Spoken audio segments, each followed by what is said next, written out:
Break नंतर आपलं पुन्हा एकदा स्वागत. उर्वरित बातम्या पाहूयात.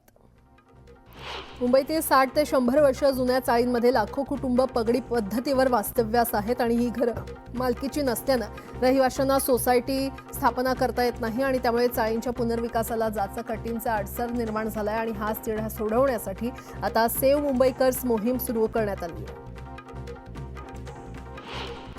मुंबई महापालिकेअंतर्गत खासगी शाळांच्या शिक्षक शिक्षकेतर कर्मचाऱ्यांना पेन्शन देण्याबाबत वरिष्ठ स्तरावरून सकारात्मक निर्णय करण्यात येईल असं आश्वासन शिक्षण अधिकारी सुजाता खरे यांनी दिल्याचं राष्ट्रीय कर्मचारी सेना यांनी स्पष्ट केलंय.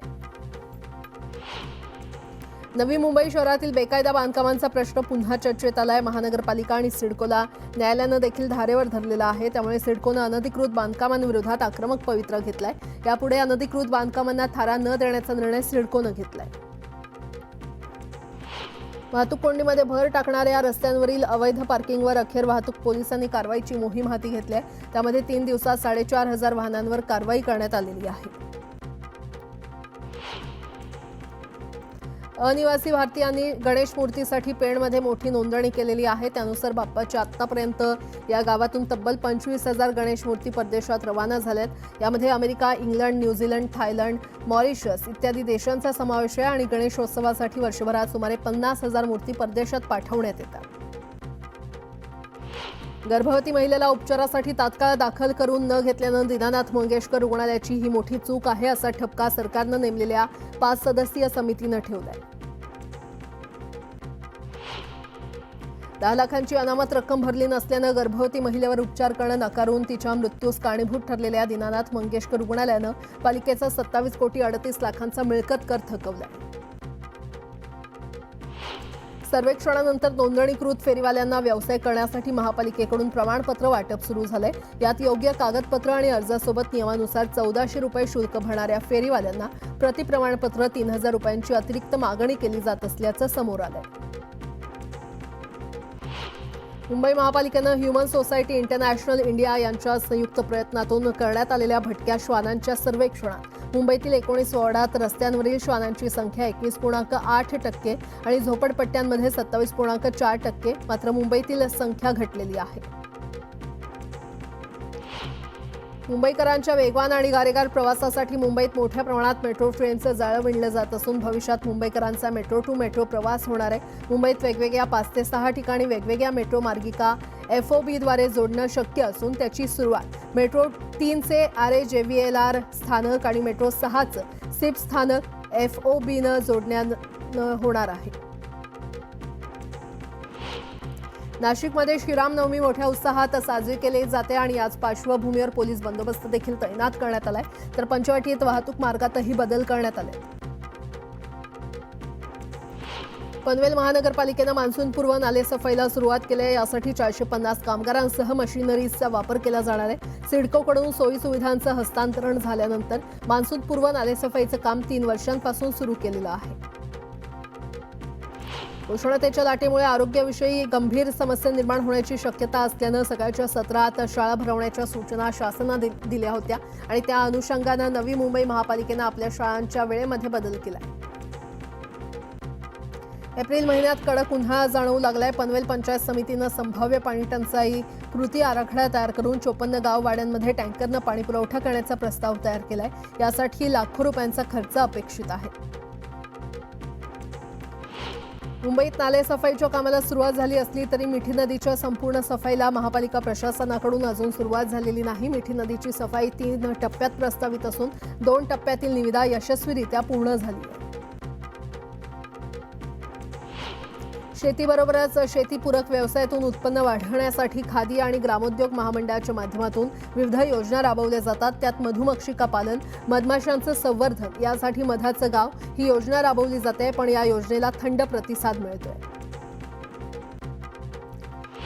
नवी मुंबई महापालिका परिवहन उपक्रमानं कामकाज अद्ययावत करण्यावर भर दिलाय. रजा व्यवस्थापनासाठी LMS प्रणाली सुरू करून कार्यालयीन कामकाजासाठी ही ऑफिस प्रणाली राबवण्यास सुरुवात केली आहे. दिवा आणि मुंब्रा भागात अनधिकृत बांधकामांविरोधात कारवाईच्या 3ऱ्या दिवशी 57 बेकायदा नळ जोडण्या खंडित करण्यात आल्यात. पहिल्या दिवशी 29 नळ जोडण्या खंडित केल्या होत्या तर दुसऱ्या दिवशी 44 नळ जोडण्या खंडित केल्या. राज्यातील तरुणांना सरकारी प्रशासकीय कामकाजाचा अनुभव मिळावा या हेतूनं मुख्यमंत्री देवेंद्र फडणवीस यांच्या संकल्पनेतून मुख्यमंत्री फेलोशिप कार्यक्रम हा पुन्हा सुरू करण्यात आलाय। फडणवीस यांनी शनिवारी एक्सवरून या कार्यक्रमाची घोषणा केली। राज्यातील 60 तरुणांची या उपक्रमात निवड करण्यात येणार आहे। बिलं थकल्यानं राज्यातील कंत्राटदारांनी सुरू केलेलं कामबंद आंदोलन यापुढे देखील सुरूच राहणार असल्याची माहिती महाराष्ट्र राज्य कंत्राटदार महासंघानं दिली। थकीत बिलांची रक्कम मिळावी यासाठी 15 एप्रिलला ठाण्यात राज्यस्तरीय बैठक पार पडणार आहे आणि यावेळी आंदोलनाची पुढची दिशा ठरवली जाईल। विना तिकीट प्रवाशांवर अंकुश ठेवण्यासाठी एसटी महामंडळानं विशेष मोहीम हाती घेतली आहे। गेल्या वर्षभरात 11 लाखांहून अधिक बस फेऱ्यांची तपासणी करत विना तिकीट प्रवास करणाऱ्यांकडून 18 लाखांचा दंड वसूल करण्यात आला।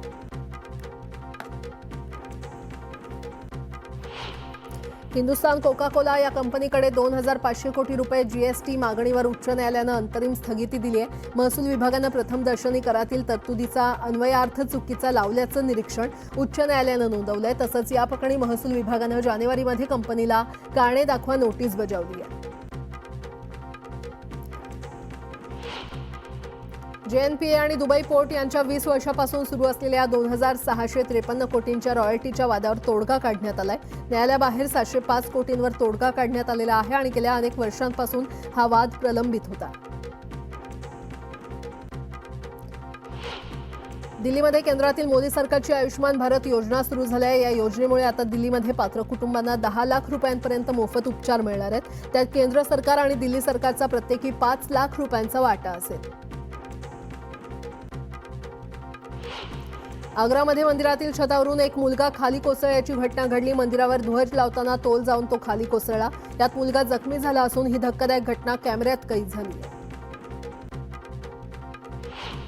राजस्थानच्या झुंझुनू स्टेट महामार्गावर दुचाकीचा भीषण अपघात झाला। दुचाकी आणि एका व्हॅनमध्ये झालेल्या धडकेत दुचाकीस्वार गंभीर जखमी झाला असून अपघाताची घटना सीसीटीव्हीत कैद झाली आहे।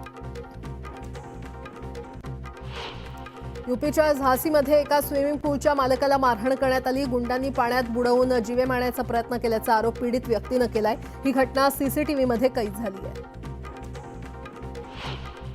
आसामजवळील मानस नॅशनल पार्कमध्ये पर्यटनासाठी आलेल्या काही विद्यार्थ्यांच्या जीपचा एका गेंड्यानं पाठलाग केला आणि त्यामुळे पर्यटनासाठी आलेल्यांची चांगलीच भांबेरी उडाली होती।